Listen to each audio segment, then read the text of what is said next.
defined in here. But anyway, according to CUE, which is the Commission for University Education, they say that there's 133 courses that actually do not benefit the learner, do not profit the learner in any way, and would not be recognized even when it comes to job hunting. That is going to affect approximately 10,000 students, which is quite worrying. James Mamboleo, I'll start off with you. Not only is our primary and secondary education in a mess, but it looks like our universities also have a lot of cleaning up to be done. I'm really excited. Some of these discussions are now coming to the fore. Michael, I have taught in university for quite some while, and the experience I have gotten there is that this education system needs complete overhaul. You find that a student starts off a course like law, we call it LLB, and in some universities, especially the faith-based universities, the first 1 or 2 years will spend on what they call common courses, which have absolutely no effect at all on the final degree that they're going to have.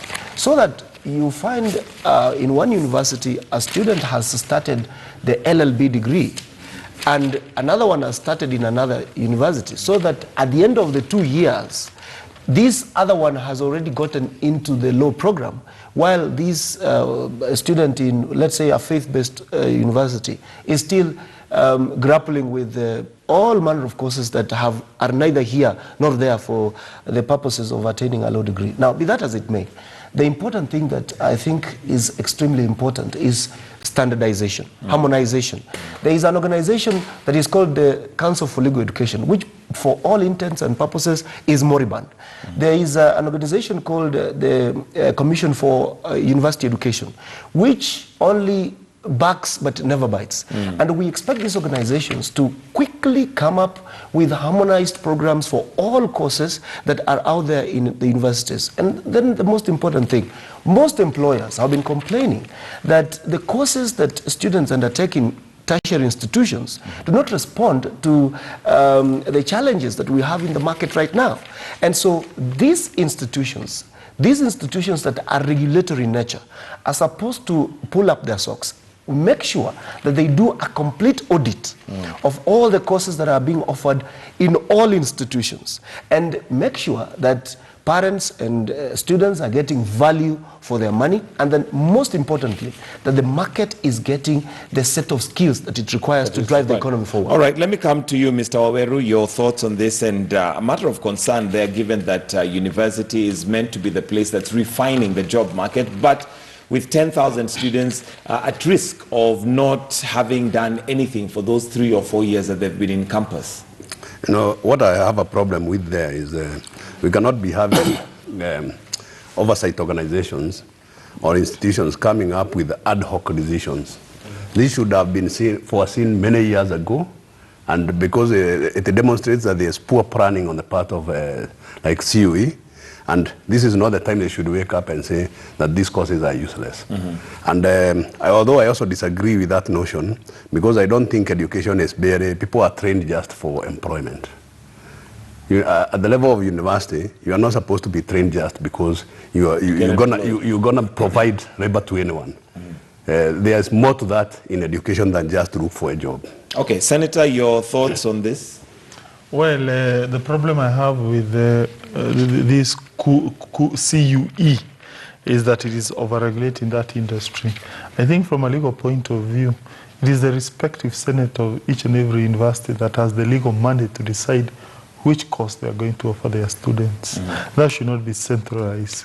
CUE does not have that capacity. So therefore, for me, I would side with the universities which are dismissing that conclusion. All right, and okay, do get yourself a copy of the Standard and see what that is all about, and make a decision and see what the hullabaloo is all about. But moving on to other stories, we also have a story on page 9, and it's still to do with the job market, but more to do with politics and government. Where I'll come to you, and Ruto, let's create jobs, not seats. This is the statement that he made. We do know that he has been opposed to the constitutional review, especially in the area of expanding the executive. But there he goes saying that let's create jobs. I mean, let's create jobs for Mwananchi rather than create seats for people. Yeah, I think the deputy president is very right. What I wonder is when he said, let us, I don't know who I told, because him and President Uhuru, they gave us 4 agenda items, the big 4, and constitutional review was not one of them. They said health, whatever, food. So our problem as a country today, when you see the desolation at the city center, shop businesses are closed, people are sad. It is not that we have not done a very good constitution, a very elaborate one. We need to amend here, amend there. It is not that maybe Honorable Raila is out of government and Weda is out of government. It is about jobs, the economy growing, being bigger and being able to support us. So there the deputy president is right. And I keep on saying that amending and re-amending and copy-pasting and touching and retouching our constitution will not change the economic fortunes. Let the president and the deputy president, whom we elected to address these issues, face those issues. The mere fact, originally I think the problem was Raila is making so much noise. Now it's quiet.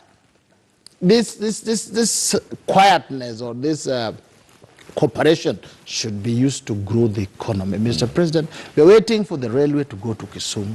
We are waiting for more jobs. We are waiting for a double-digit economy, growing 10%. We are not waiting for remove clause this, clause that. So there the deputy president is right. It should be telling his colleague, his boss, my president, my friend, that what we are waiting for is ugali on the table, railway to Kisumu, more jobs, not constitutional amendment. Honorable Raila and his team can come and say, let's amend this so that I sit there, let's amend this so that so sits there, let's amend this so that if you get 10,000 votes, you get a seat. But that will not solve Wanjiku's